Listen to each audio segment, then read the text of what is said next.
नमस्कार, मैं हूं मनुल राजपूत और आप देख रहे हैं सुजा समाचार खास बुलेटिन।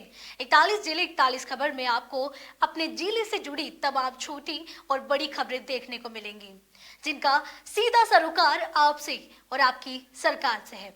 जिलेवार खबरों की तरफ बढ़े उससे पहले एक नजर डालते हैं आज की बड़ी हेडलाइंस पर। सलूम्बर में राष्ट्रीय गौरव दिवस के रूप में मनाई गई भगवान बिरसा मुंडा की जयंती। अजमेर में ख्वाजा मोइनुद्दीन चिश्ती के 814वें उर्स को लेकर तैयारियां जोरों पर। जिला कलेक्टर ने अधिकारियों को दिए जरूरी निर्देश। डीग में सड़क सुरक्षा अभियान के तहत वाहन चालकों को यातायात नियमों के प्रति किया गया जागरूक।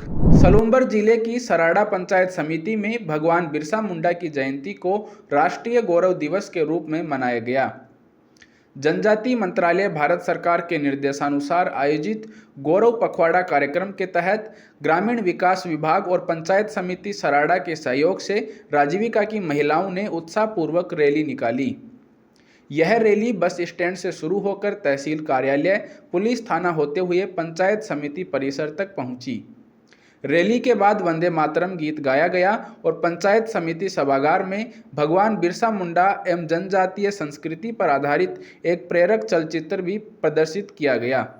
जनजातीय गौरव वर्ष और धरती आबा जनजातीय ग्राम उत्कर्ष अभियान के अंतर्गत सलूम्बर जिले में विविध गतिविधियों का आयोजन किया गया। जिले के 6 ब्लॉक और 36 वन धन विकास केंद्रों पर आयोजित इन कार्यक्रमों का उद्देश्य जनजातीय समुदाय को आत्मनिर्भर और आर्थिक रूप से सशक्त बनाना रहा। राजीविका के सहयोग से आयोजित जागरूकता शिविरों में भगवान बिरसा मुंडा के जीवन संघर्ष, रंगोली प्रतियोगिता, रैली, स्वयं सहायता समूह गठन और विभिन्न योजनाओं की जानकारी दी गई। विशेषज्ञों ने इसे जनजातीय आजीविका को मजबूत करने और सरकारी योजनाओं के लाभ को अंतिम व्यक्ति तक पहुंचाने की दिशा में एक महत्वपूर्ण पहल बताया। टीएडी मंत्री श्री बाबूलाल खराड़ी ने शनिवार को बांसवाड़ा में विधानसभा कार्यकर्ता सम्मेलन में भाग लिया। उन्होंने कार्यक्रम को संबोधित करते हुए स्वदेशी अपनाने का संदेश दिया। उन्होंने कहा कि प्रधानमंत्री श्री नरेंद्र मोदी के आत्मनिर्भर भारत अभियान को आगे बढ़ाने के लिए हमें गांव-गांव के कारीगरों की बनाई वस्तुएं खरीदनी चाहिए ताकि स्थानीय अर्थव्यवस्था को बल मिल सके। मंत्री श्री खराड़ी ने सभी से 15 नवंबर को डूंगरपुर में भगवान बिरसा मुंडा की जयंती कार्यक्रम में अधिकाधिक संख्या में शामिल होने का भी आह्वान किया। दिवस के रूप में मनाएंगे और 2024 में हमारे देश के प्रधानमंत्री नरेंद्र मोदी ने उनके जन्मस्थल झारखंड में उनकी प्रतिमा पर जा करके और इस गौरव दिवस, आदिवासी गौरव दिवस के रूप में मनाने की घोषणा की और उसी निमित्त प्रत्येक 15 नवंबर को देश में आदिवासी नहीं, देश का प्रत्येक समाज, क्योंकि आदिवासी अपना वो आदिवासी था लेकिन देश का नायक था, देश के आज़ाद लड़ा, तो सभी लोग मनाएं। इस प्रकार का पूरे प्रदेश में सरकार ने तय कर लिया है कि हमारे स्कूलों में, हमारे महाविद्यालयों में, हमारे हॉस्टलों में इस प्रकार की प्रतियोगिता होगी। लेखन भी लिखे जाएंगे, निबंध भी लिखे जाएंगे। ये निरंतर ये कार्यक्रम चल रहे हैं 1 तारीख से। राष्ट्रगीत वंदे मातरम के 150 वर्ष पूरे होने के उपलक्ष्य में चूरू में उत्साह का माहौल रहा। जिला मुख्यालय पर आयोजित कार्यक्रमों की श्रृंखला के तहत जिला कलेक्टर श्री अभिषेक सुराणा ने बाइक रैली को हरी झंडी दिखाकर रवाना किया। रैली वीर गति स्मारक तक पहुंची, जहां वीर सेनानियों को पुष्प चक्र अर्पित कर श्रद्धांजलि दी गई। इस मौके पर स्वतंत्रता सेनानियों और उनके परिजनों का सम्मान भी किया गया। राष्ट्रगीत के जयघोष के साथ कार्यक्रम ने देशभक्ति की भावना को प्रबल किया। रचित किए हुए बंकिम चंद्र चट्टोपाध्याय ने 1875 में इसकी रचना करी थी और आज और देश के प्रति जो एक मातृत्व की अनुभूति और एक जो भावना, जो भारत माता की जय बोलते हैं, इसी के गीत को जब रचना की गई थी और इसका काम किया गया, वहीं से चालू हुआ। पूरे देश को एक तरह से कैसे देखा जाए, एकता के सूत्र में कैसे पिरोया जाए, ये इस गीत से हम सीखते हैं। तो मेरा सभी लोगों को आज इस दिवस में बहुत बहुत शुभकामनाएं और हम सब उन सभी वीरों का योगदान उसको रिमेंबर करें, जिन्होंने देश के लिए अपने प्राणों की आहुति दी, और प्रण लें कि विकसित भारत का जो 2047 का सपना है उसके लिए हम सब दृढ़ संकल्प होकर कार्य करें। राजस्थान विधानसभा अध्यक्ष श्री वासुदेव देवनानी की पत्नी श्रीमती इंदिरा देवनानी के निधन के बाद अजमेर स्थित उनके निवास पर शोक संवेदनाएं व्यक्त करने का सिलसिला जारी है। कई वरिष्ठ नेता और विधायक श्रद्धांजलि अर्पित करने पहुंचे।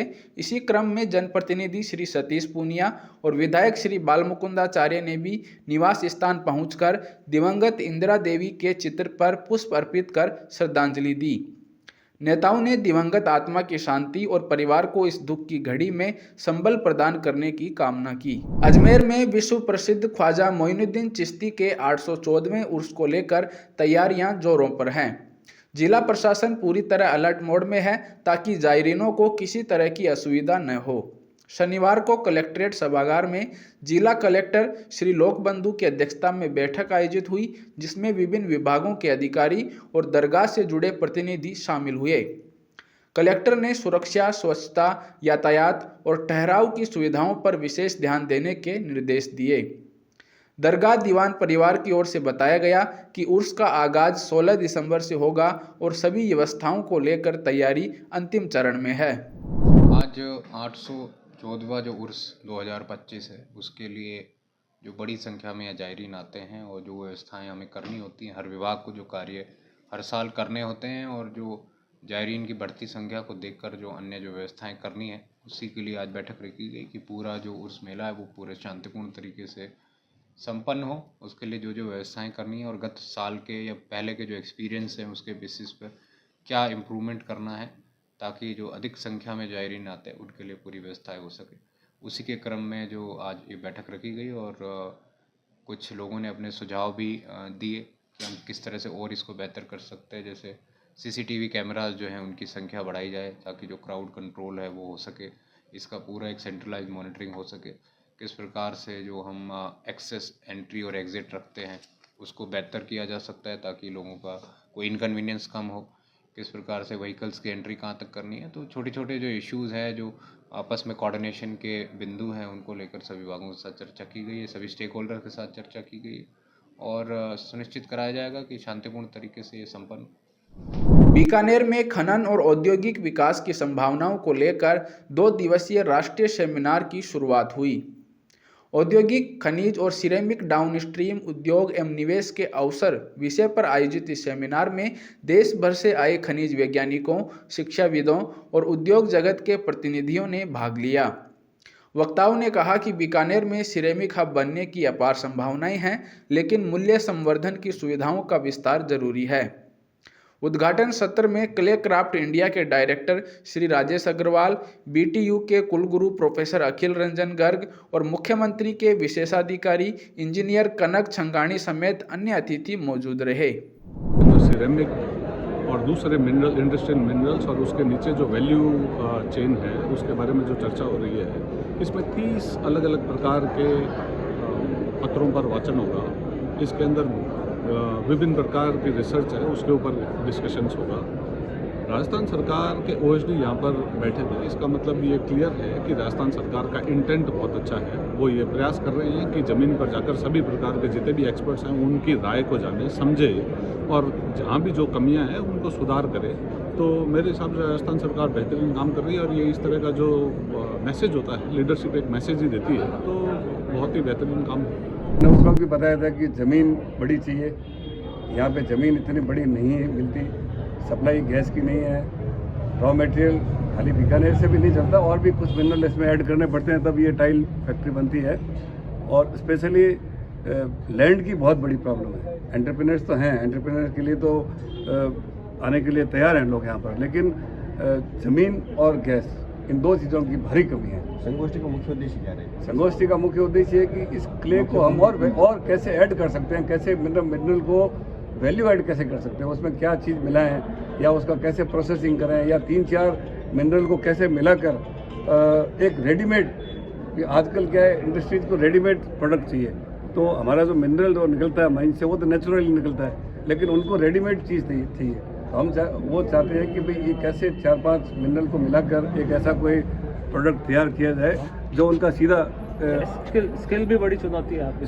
स्किल भी बड़ी चुनौती है। इसके लिए काफ़ी एक्सपर्ट आ रहे हैं, उनको हमने इनवाइट किया है। तो हमें लगता है कि हम कुछ हद तक अपने उद्देश्य में सक्सेस। सिरेमिक में बेसिकली 3 खनिज लगते हैं, जिसमें बाल क्ले और इसके अलावा क्वार्ट्ज का और फेल्सपार जो फ्लक्स के रूप में काम में आता है। फेल्सपार और क्वार्ट्ज नज़दीक में है और जिप्सम भी काम में आता है। तो मेजॉरिटी ऑफ जो मिनरल्स है वो बीकानेर की धरा पे उपलब्ध है और बीकानेर एक्सपोर्ट भी करता है। और इंडिया के अंदर 70% बाल क्ले बीकानेर में है, यहाँ से सारी मोरबी में जा रही है। हमारा ये प्रयास इस मंथन को लेके है कि ये जो वैल्यू एडिशन है वो हम यहाँ करें, क्योंकि जो रॉ सिलिका हम बेचते हैं बिना प्रोसेस किए हुए, बिना प्रसंस्कृत किए हुए, उसकी जो मार्केट रेट इनको लेसिस को मिलती है 400 से 500 रुपये प्रति टन। वो अगर परिसंस्कृत करके अगर सिरेमिक यहाँ बन जाएगी तो जो सिरेमिक टाइल्स है वो 12,000 रुपये प्रति टन, और अगर वो सैनिटरी वेयर बनाते हैं तो उसकी कॉस्ट, उसकी जो सेलिंग प्राइस है वो 40,000 रुपये प्रति टन आ जाती है। तो ये जो 400 से 40,000 रुपये तक का सफ़र है वो बीकानेर में तय कराने के लिए हमारी मूल प्राथमिकता है। करौली जिले में राष्ट्रगीत वंदे मातरम के 150 वर्ष पूरे होने के अवसर पर पूरे जिले में देशभक्ति का माहौल नजर आया। मुंशी त्रिलोकचंद माथुर स्टेडियम से निकली तिरंगा रैली को विधायक श्री दर्शन सिंह गुर्जर और एडीएम श्री हेमराज परिडवाल ने हरी झंडी दिखाकर रवाना किया। रैली प्रमुख मार्गों से होती हुई राजकीय महाविद्यालय पहुंची, जहां शहीद भगत सिंह की प्रतिमा पर माल्यार्पण कर श्रद्धांजलि दी गई। महाविद्यालय परिसर में रक्तदान शिविर आयोजित हुआ, जिसमें युवाओं ने बढ़ चढ़कर हिस्सा लिया। वहीं सूचना केंद्र सभागार में वंदे मातरम के इतिहास पर विशेष प्रदर्शनी का उद्घाटन भी किया गया। टोंक जिले के देवली सिरोही क्षेत्र में लोकसभा अध्यक्ष श्री ओम बिरला और प्रदेश के ऊर्जा मंत्री श्री हीरालाल नागर के आगमन पर ग्रामीणों ने उनका जोरदार स्वागत किया। इस अवसर पर ग्रामीणों ने 5 सूत्रीय ज्ञापन सौंपते हुए क्षेत्र की प्रमुख समस्याओं के समाधान की मांग की। ज्ञापन में बिजली कटौती रोकने, सर्विस रोड और नाला निर्माण पूर्ण करने, मूलभूत सुविधाओं में सुधार और रुके हुए विकास कार्यों को प्राथमिकता देने की मांग शामिल रही।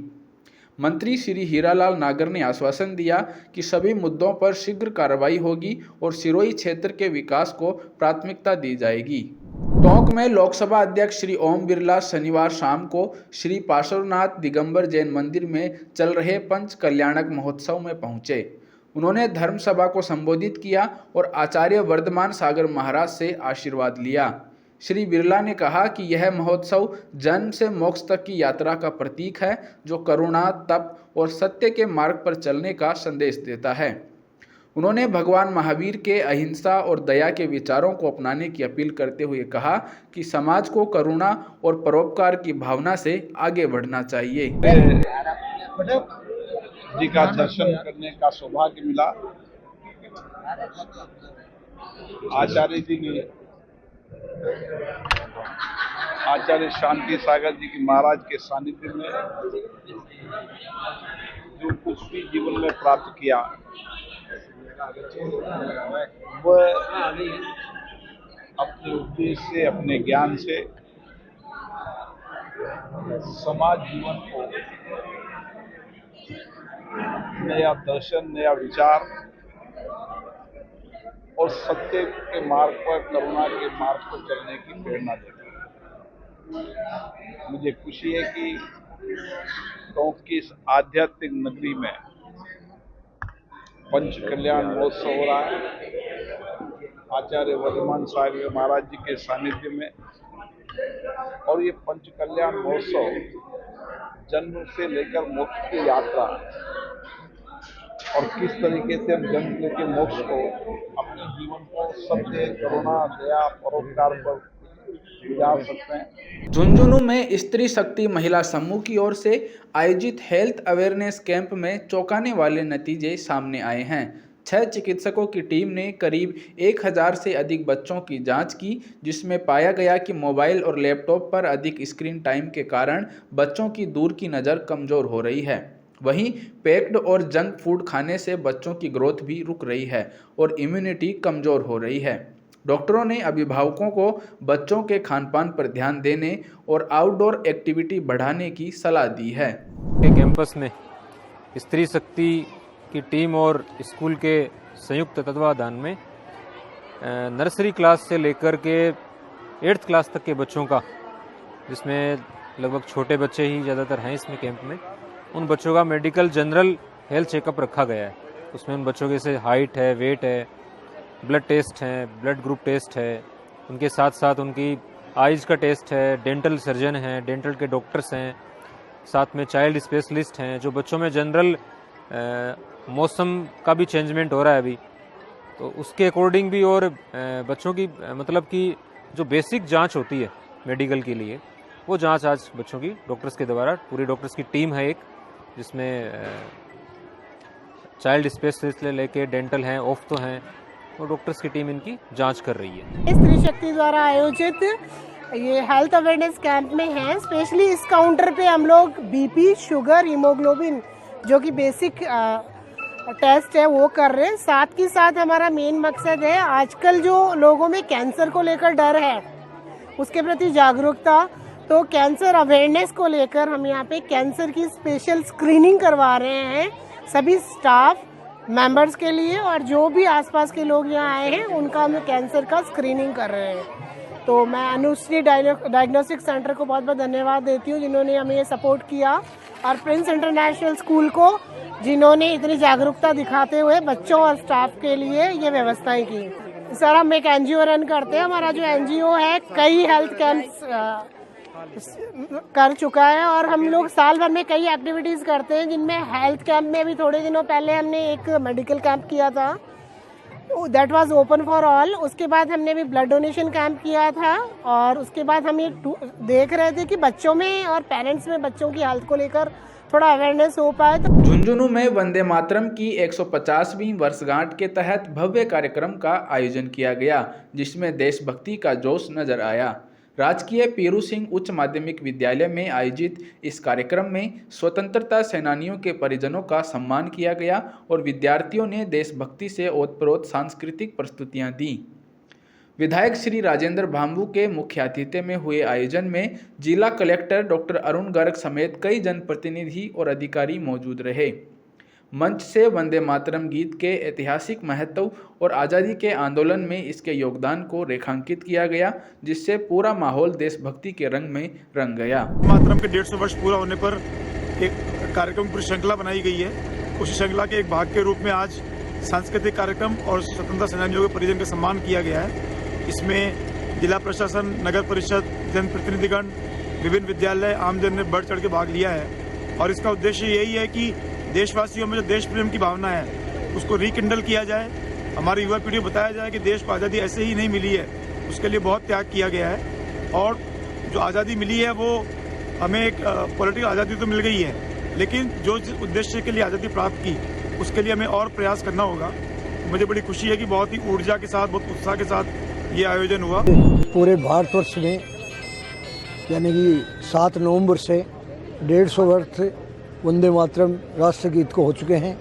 इसे पूरा देश यशस्वी प्रधानमंत्री मोदी जी के मार्गदर्शन में एक उत्सव के रूप में अर्थात स्मरणोत्सव के रूप में मनाया जा रहा है।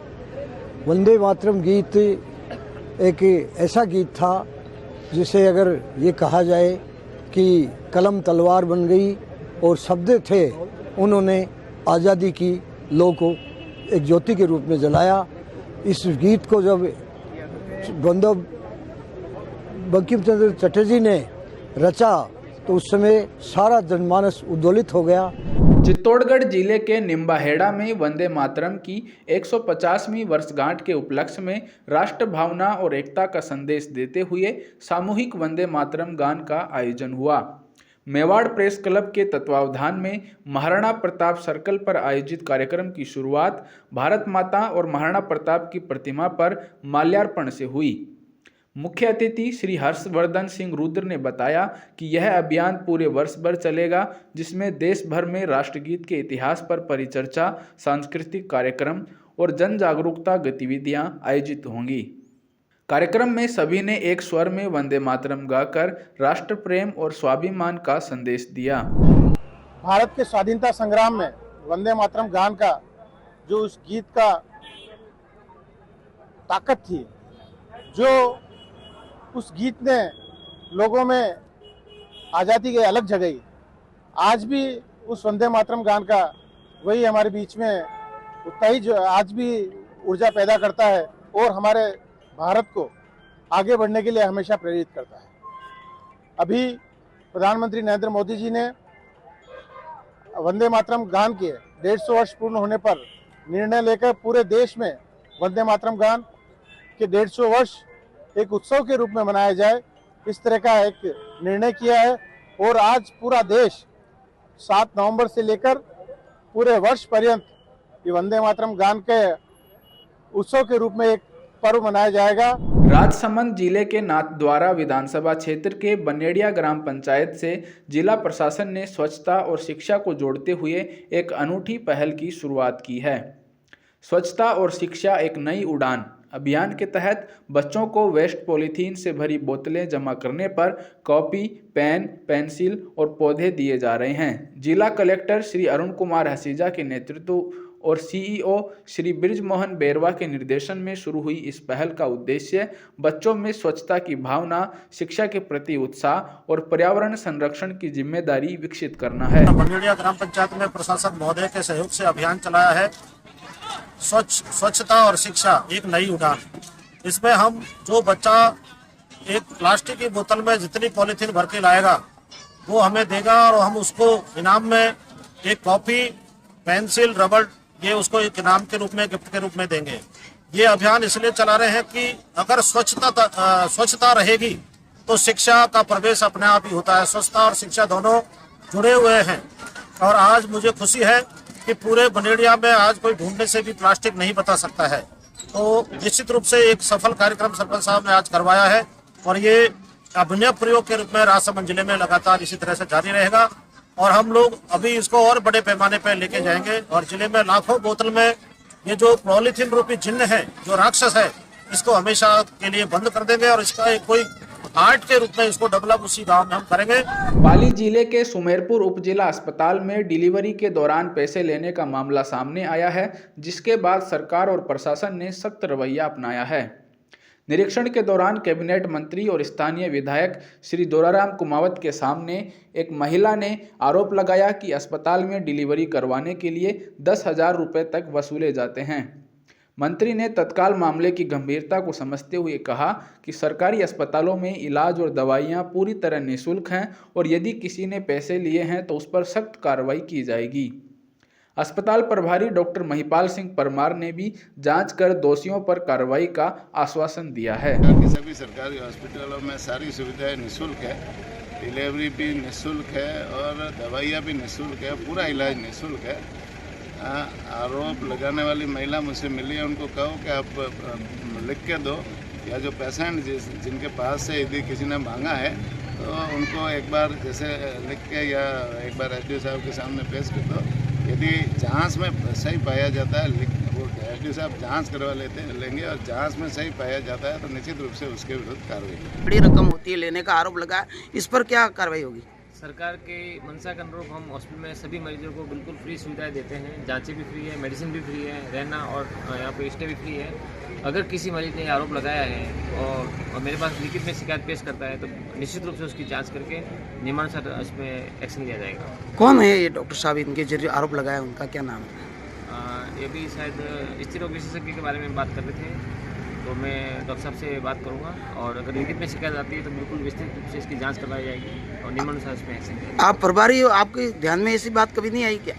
ये बिल्कुल आज मैंने मंत्री जी के सामने ये बात सुनी है और मेरे पास कोई लिखित में अभी तक कोई शिकायत नहीं आई है कि भाई सरकारी हॉस्पिटल में पैसा लेके पेशेंट का इलाज करते हैं ना। क्या इलाज करवाया था? इलाज उन्होंने डीएमसी करवाई है ना।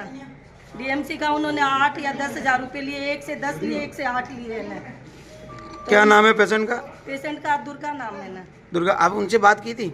आप मेरे घर में काम करती है वो। डॉक्टर का क्या नाम था? डॉक्टर का नाम मेरे को नहीं पता। मतलब आपने ये जो मंत्री जी के सामने आरोप लगाया है तो ये सिद्ध करना पड़ेगा आपको। हाँ, सिद्ध करवाओ ना। मैं अगर वो मानेगी लेके आऊंगी यहाँ पे।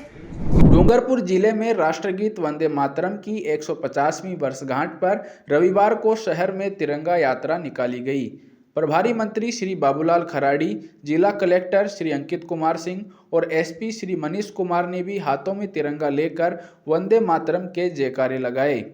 यात्रा के बाद शहीद पार्क में वीर शहीद स्मारक पर पुष्प अर्पित कर श्रद्धांजलि दी गई। प्रभारी मंत्री श्री बाबूलाल खराड़ी ने कहा कि हमारे राष्ट्रगीत वंदे मातरम के 150 साल पूरे होने पर देश भर में उत्साह का माहौल है। राष्ट्रभक्ति का वातावरण बनाने और देश को अच्छा संदेश देने के लिए इस तरह का आयोजन किया जा रहा है। हमारा राष्ट्रगीत वंदे मातरम का 150 साल पूरे हुए और 150 साल पूरे होने के बाद में इस गीत को उल्लासपूर्वक देश भर में मनाएं और एक जन आंदोलन बने।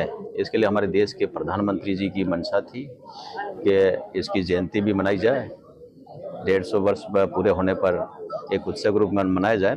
इसी निमित्त आज आपने देखा होगा 7 तारीख से हमारे लगातार कार्यक्रम हो रहे हैं, क्योंकि ये लिखा तो 7 नवंबर को लिखा गया था, लेकिन हम लगातार कार्यक्रम अलग अलग कर रहे हैं। कल बांसवाड़ा था, आज यहाँ पर है।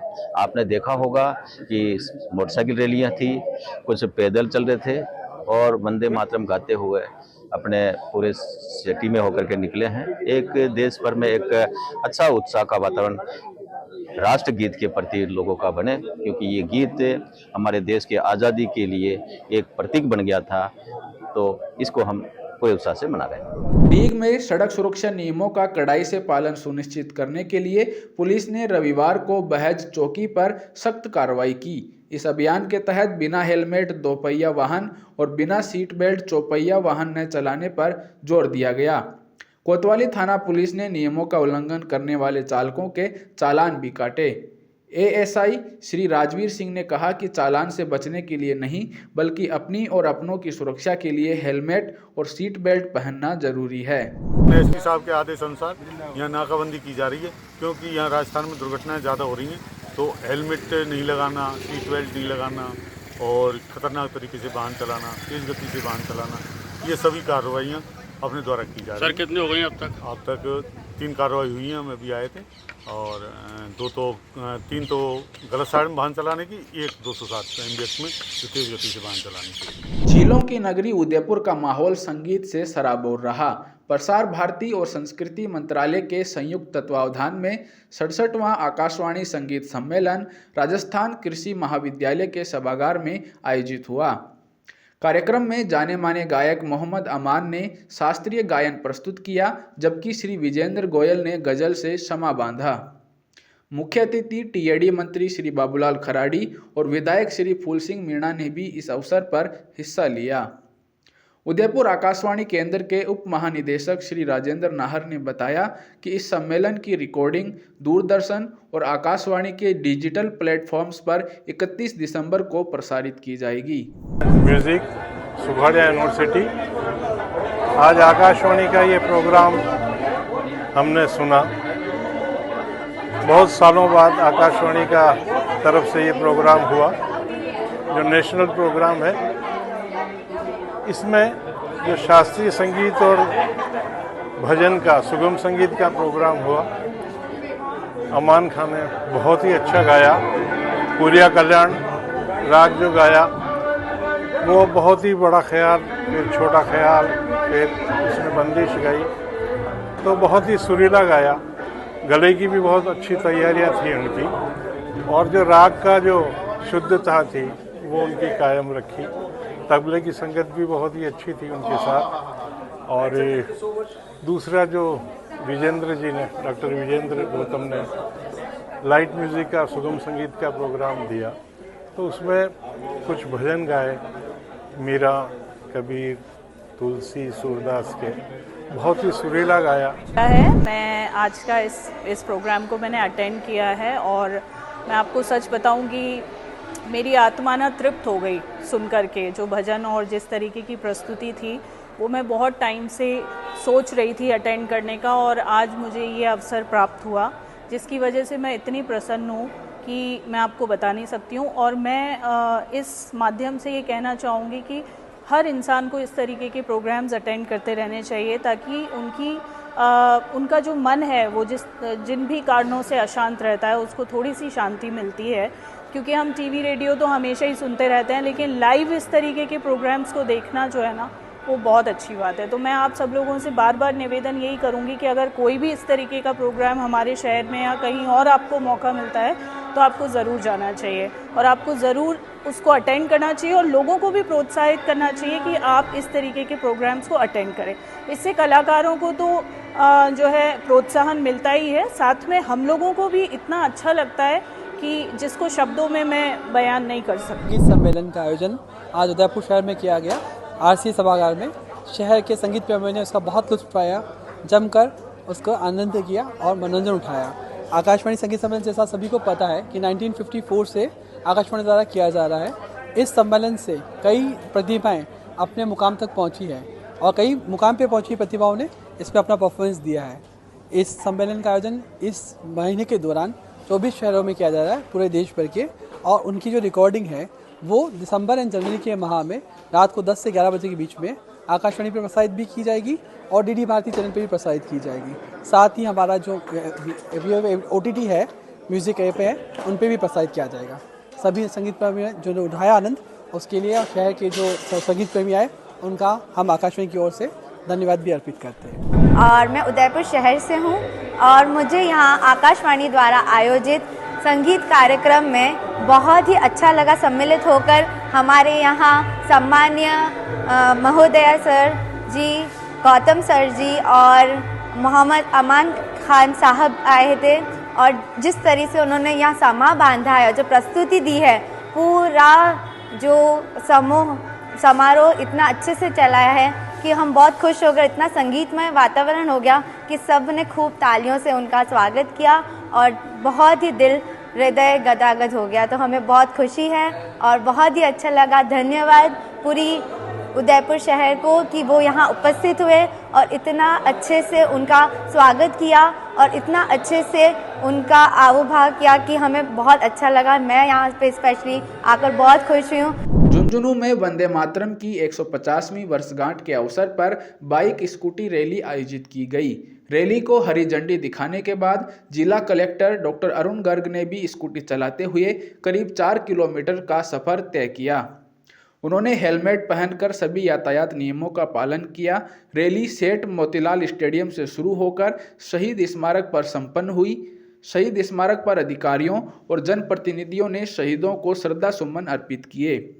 इसके बाद कलेक्ट्रेट में सभी ने मिलकर श्रमदान कर स्वच्छता का संदेश भी दिया। कार्यक्रम के 150 वर्ष पूर्ण होने के अवसर पे जिले में कार्यक्रमों की श्रृंखला चल रही है। उसी के एक पार्ट के रूप में आज बाइक रैली का आयोजन किया गया, जिसमें मोतीलाल स्टेडियम से और शहीद स्मारक तक बाइक पे शहर के सभी जनप्रतिनिधिगण, युवा, आम संस्थाओं जुड़े पदाधिकारीगण, छात्रों ने बढ़ चढ़ के भाग लिया और उसके अंत में शहीद स्मारक पे सभी लोग असेंबल हुए और शहीदों को पुष्पांजलि अर्पित की। इसके बाद अभी कलेक्ट्रेट में श्रमदान और स्वच्छता शपथ लेंगे। तो ये कार्यक्रम में लोगों का बड़ा जुड़ाव है, बड़ा उत्साह है और प्रयास यही है कि इसके माध्यम से जो देशभक्ति की भावना है वो हम आम जनों दोबारा रिकंडल कर पाएं और जिन लोगों के कारण हमें आज़ादी मिली उनके प्रति कृतज्ञता जाहिर कर पाएं। 41 जिले 41 खबर बुलेटिन में आज के लिए इतना ही। फिर मिलेंगे किसी नई खबर के साथ। तब तक के लिए देखते रहिए सुजा समाचार। हमारे चैनल को लाइक, सब्सक्राइब और शेयर करना ना भूलें। धन्यवाद।